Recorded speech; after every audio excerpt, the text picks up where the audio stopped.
Salut tout le monde, au programme cette semaine de votre rendez-vous culture et sortie sur BFM Grand Lille et BFM Grand Littoral. Je vous emmène dans quelques instants à Nausicaa, à Boulogne-sur-Mer, découvrir la formule visite des coulisses du plus grand aquarium d'Europe. À suivre, livrez-vous le coup de cœur lecture de Franck, libraire au Furet du Nord de Lille.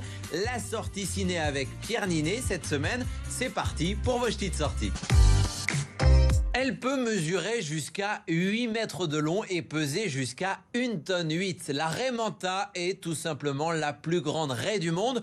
Vous pouvez l'approcher de très très près au centre Nausicaa lors de visites des coulisses. Regardez. Bonjour Olivier. Bonjour, bienvenue à Boulogne. Alors Nausicaa, on dit que c'est le plus grand aquarium d'Europe. Il est né en 91.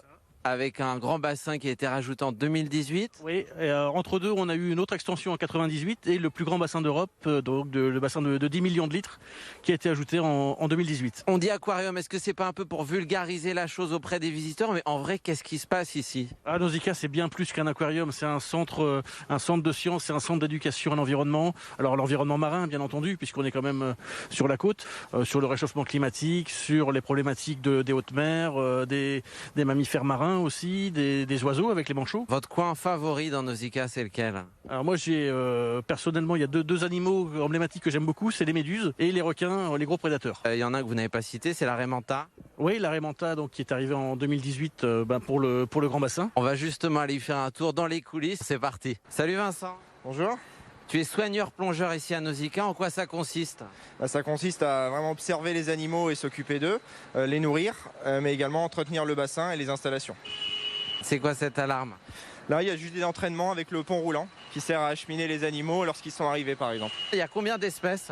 Ici, on est environ sur plus de 1000 espèces présentes dans le bassin. Il fait un peu chaud ici, on est à quelle température? Là, actuellement, on est à 26 degrés. Tout ça, ce sont des pompes qui alimentent un courant? C'est ça, en fait, ces tours qu'on a tout autour du bassin, on appelle ça des brasseurs.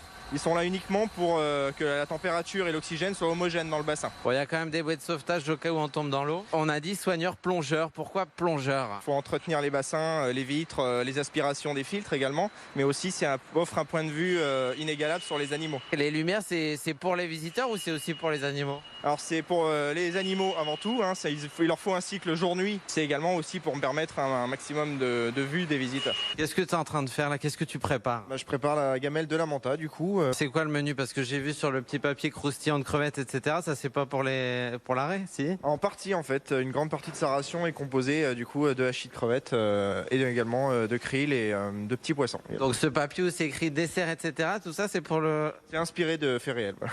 Ah d'accord, ok, très bien. Comment on peut s'assurer que ce soit la raie manta qui mange ce que tu donnes et pas les autres poissons parce qu'ils sont nombreux? Voilà, alors c'est pour ça qu'on applique en fait des trainings, des entraînements sur chaque espèce avec des signaux particuliers pour que ce soit le bon animal et la bonne espèce qui viennent. Qui se manifestent. Ok. Bon, je te laisse travailler. Et après on déguste. On est sur une belle assiette hein, quand même. 5 kilos par repas et du coup 2 fois par jour. 2 fois par jour, 5 kilos, bah dis donc. Prochaine étape? Donc là, on va faire quelques signaux pour avertir l'animal que c'est l'heure de son nourrissage. Les fameux signaux propres à la raie manta. C'est ça. L'extinction des brasseurs, pour l'absence de ce bruit habituel, va l'indiquer que c'est le nourrissage. Il y aura ensuite un deuxième signal sur une petite barre en fer. Alors pour aller sur le ponton, c'est quoi les règles? Il faut un petit gilet de sauvetage, c'est une mesure de sécurité. Donc j'avais pris mon maillot de bain, ça sert à rien. Non, ça va pas être pratique ici. Alors, je te suis. Je cherchais le plongeoir. Deuxième signal maintenant. C'est ça, ça va être la barre en fer sur sa louche. On plonge dans l'eau. Oh, elle est là déjà. Est-ce qu'elle mange tous les jours à la même heure? Alors on essaye de varier un maximum, hein, mais c'est souvent oui autour des mêmes créneaux horaires. Ça tangue un peu hein, sur cette passerelle. Est-ce que quelqu'un est déjà tombé? Pour l'instant, non, pas parmi les collègues. Non. Bon, bah, ça sera moi. Ça a l'air de lui plaire. Ouais, il y en a qui ont cru que c'était leur message hein, et que c'était leur moment. C'est un mâle, hein? C'est ça, c'est un jeune mâle qui a environ 4 ans. Est-ce qu'il a un petit nom? Oui, nous on le surnomme Charles du coup, en référence à Ray Charles. Charles, ok. Ce grand bassin, c'est le plus grand ici de Nausicaa, je crois qu'il fait 10 000 mètres cubes. C'est ça, c'est 10 millions de litres, voilà.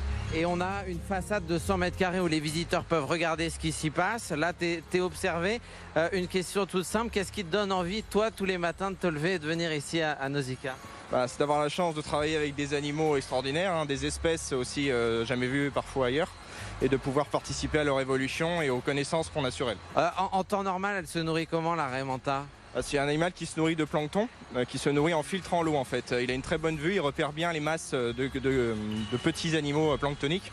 Et il va filtrer avec ses branchies ces petits bancs de plancton. On disait 10 000 mètres cubes d'eau. Question toute bête, on est à 100 mètres de la mer. Est-ce que c'est relié? Comment est-ce que ça se passe pour avoir un bassin de cette envergure et une eau de qualité qui convienne à toutes ces espèces? En fait, on pompe l'eau juste en face, en fait, sous la plage de Boulogne-sur-Mer. Et on a tout un système de filtration pour rendre cette eau viable et à bonne température et suffisamment claire pour les visiteurs. Là, ici, ça c'est le système de filtration? C'est ça, c'est le système de filtration est réparti en plusieurs étapes. Et là, on a par exemple la biofiltration derrière nous. Il y a un signal de fin? C'est le même? Dans le cas de la Raimanta, oui. Alors, ce que je viens de faire là, t'accompagner, le public peut le faire? Alors, il peut le regarder pour l'instant uniquement. D'accord, le regarder de là-haut? C'est ça, durant les visites des coulisses ou depuis les différents postes d'observation. Eh ben, merci à toi et merci à Charles. Je peux terminer par un petit plongeon? Ah bah, faut s'équiper d'abord. Allez, j'y vais. Just Kids, des nouvelles de nuit, Patti Smith, Tonino Belloquista, La Daronne, Sérotonine, Michel Houellebecq. Anne-Laure Kerr.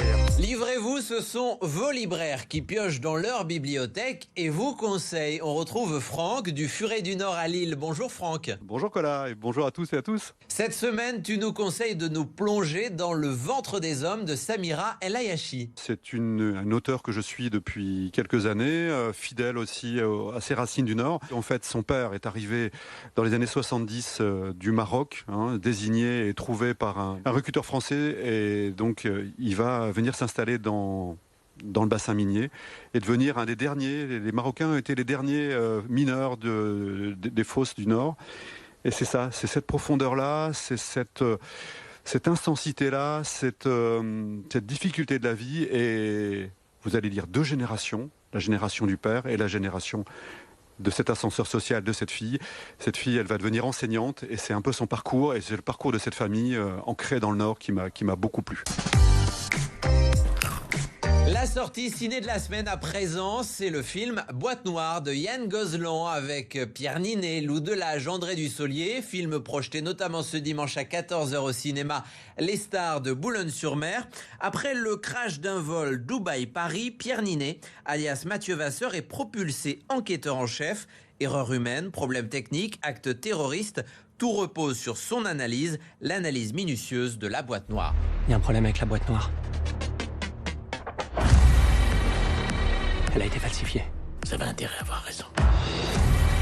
Je comprends pas qu'on ait pu lui confier l'enquête. Il a encore entendu des sons fantômes. Allez, viens, t'y emmène.